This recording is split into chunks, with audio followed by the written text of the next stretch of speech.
Sir અમને ડોક્ટરે કોથળી સાફ કરાવવાનું કીધું છે, એનો મતલબ શું? જો કોથળી સાફ કરવાનું બે વસ્તુઓ હોય છે. એક જે અમે કહેતા હોય ડાયલેટેશન એન્ડ ક્યુરેટચ, અને બીજું અમે કહેતા હોય ડાયલેટેશન એન્ડ ઇવેક્યુએશન. એટલે એકદમ જ બેસિક ટર્મમાં સમજાવું તો ડીએનસી એટલે ડાયલેટેશન ક્યુરેટચ એટલે બેસિકલી ગર્ભાશયની સફાઈ, એટલે કારણ કે માસિક વધારે આવે છે. અને ડીએનઈ નોર્મલી એનું મતલબ અમારા માટે એવું હોય કે ભાઈ પેશન્ટ પ્રેગ્નન્ટ છે અને કાં તો પ્રેગ્નન્સી પડી ગઈ છે, કાં પાડવાની દવા ખાધી છે, કાં પ્રેગ્નન્સી રાખવા નથી માંગતા, એના કારણે આપણે એને ગર્ભાશયનો અંદરથી બધો કચરો બહાર કાઢવાનો છે. તો એ અમારી ભાષામાં ડીએનઈ. સર આ કેમ કરવામાં આવે છે? ઓકે, સો જે ડીએનસી કન્ડિશન છે કે જે આપણે નોન પ્રેગ્નન્ટ પેશન્ટમાં વિચારીએ કે એમને માસિક વધારે આવતું હોય તો આપણે કરવું પડે, કાં પછી માસિકનો પડદો બહુ જ જાડો થઈ ગયો હોય તો એનું કારણ જાણવા માટે આપણે બાયોપ્સી લેવી પડે કે ભાઈ કઈ કેન્સર તો નથી ને. ત્રીજું કે કદાચ પ્રેગ્નન્સી ના રહેતી હોય તો પણ એન્ડોમેટ્રિયલ ટીબી ડાયગ્નોસિસ માટે આપણે ડીએનસી કરવું પડે. તો આ 3 કારણ તો નોન પ્રેગ્નન્ટ કેસીસમાં છે. પ્રેગ્નન્સીના કેસીસમાં સપોઝ પેશન્ટને પ્રેગ્નન્સી નથી રાખવી તો આ પ્રોસિજર કરવું પડે. પેશન્ટે દવા લીધી છે પ્રેગ્નન્સી પાડવાની પણ અધૂરું પડ્યું છે ને અડધો ખર્ચો છે ને બ્લીડિંગ બહુ થાય છે તો આપણે કરવું પડે.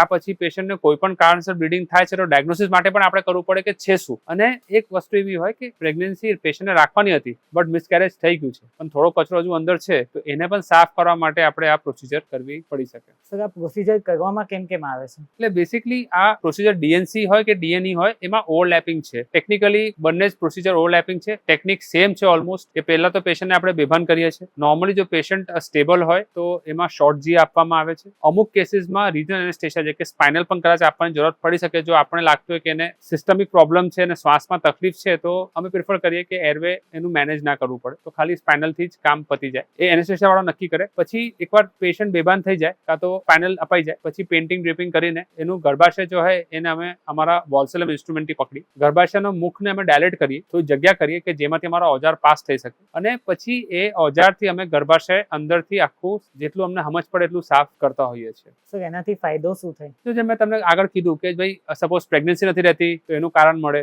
ગર્ભાશયનો પડદો જાડો છે તો એનું બાયોપ્સી થઈ જાય, બ્લીડિંગ વધારે છે તો બ્લીડિંગ બંધ થઈ જાય, ગર્ભાશયમાં પ્રેગ્નન્સી છે કે પ્રેગ્નન્સીનો પાર્ટ અંદર રહી ગયો છે અને સાફ કરવું છે તો એ પણ આ પ્રોસિજરથી થઈ જાય. એટલે પ્રોસિજરથી લાઈફ સેવિંગ પણ છે અમુક વાર બહુ બ્લીડિંગ થતી હોય તો. સર આનું કોઈ અલ્ટરનેટિવ ઓપ્શન્સ ખરી? આનું word to word alternative option કોઈ નથી. અમુક દવાઓ આવે છે કે જેનાથી ગર્ભાશયનો કચરો નીકળે પણ એ નીકળવામાં ટાઈમ લાગે અને એ સમય દરમિયાન જો ઇન્ફેક્શન થઈ જાય તો કેસ થોડું ડિફિકલ્ટ થઈ શકે છે. અને સપોઝ બાયોપ્સી તમારે કરવી હોય તો આનું કોઈ ઓલ્ટરનેટ બીજું ઓપ્શન અવેલેબલ નથી. સર આ પ્રોસિજર અમારે ના કરાવી હોય તો અમને રિસ્ક કયા રહે? ફોર એક્ઝામ્પલ હવે તમને બ્લીડિંગ બહુ થાય છે તો બ્લીડિંગ ચાલુ રહેશે, દવા કામ કરશે, વાર લાગશે, નહીં પણ કરે તો લોહીના બાટલા ચડાવવાની જરૂર પડશે તમને. સપોઝ તમારે પ્રેગ્નન્સી અડધી ટર્મિનેટ થઈ ગઈ છે અને અડધું છે અંદર તો એમાં તમે રહેવા દેશો પ્લસ બ્લીડિંગ પણ થઈ શકે ને ઇન્ફેક્શન પણ થઈ શકે જેનાથી ગર્ભાશયની વોલ ડેમેજ થઈ શકે તો ફ્યુચરમાં પ્રેગ્નન્સી રાખવામાં તકલીફ પડી શકે. એટલે આ બધી વસ્તુઓથી થોડું આપણે સમજીને આ વસ્તુ કરવી પડે કે રિફ્યુઝલ કરવામાં થોડું રિસ્ક વધી જાય. સર પ્રોસિજરથી કોઈ પણ નુકસાન થઈ શકે અમને? એટલે જ્યારે પણ આ પ્રશ્ન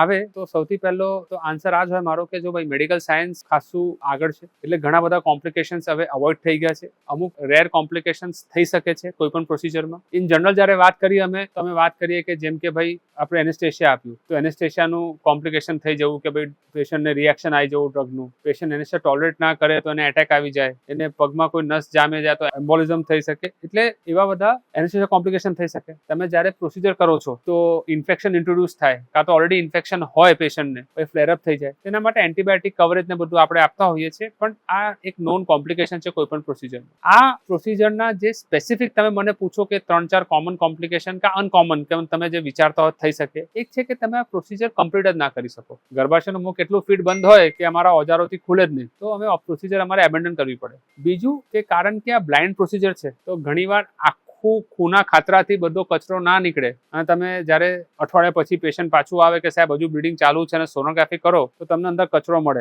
તો પેશન્ટે સમજવું પડે કે આ પ્રોસિજર બ્લાઇન્ડલી કરેલી છે. કે દરેક ખૂના ખાચરા સાફ થાય જરૂરી નથી, અમુક વાર થોડો કચરો રહી પણ જાય જે મેડિકલી કાં તો બીજી વાર પણ આ પ્રોસિજર કરવું પડી શકે. અમુક કેસમાં મેં એવું પણ જોયું છે કે એકવાર આખું સાફ થઈ ગયું છે પછી ગર્ભાશયનું મુખ પાછું બંધ થયું અને અંદરનું બ્લીડિંગ પાછું અંદર ને અંદર જ રહ્યું તો એ પણ એક રિકરન્સનું કારણ કે પાછું આવું થયું. એટલે પેશન્ટ મને પૂછે કે સાહેબ એકવાર તો સફાઈ કરી પાછો કચરો ક્યાંથી આવ્યો તો આ એના કારણે પણ હોઈ શકે. એક બીજું નોન કોમ્પ્લિકેશન જે આનું છે એશરમેન સિન્ડ્રોમ છે.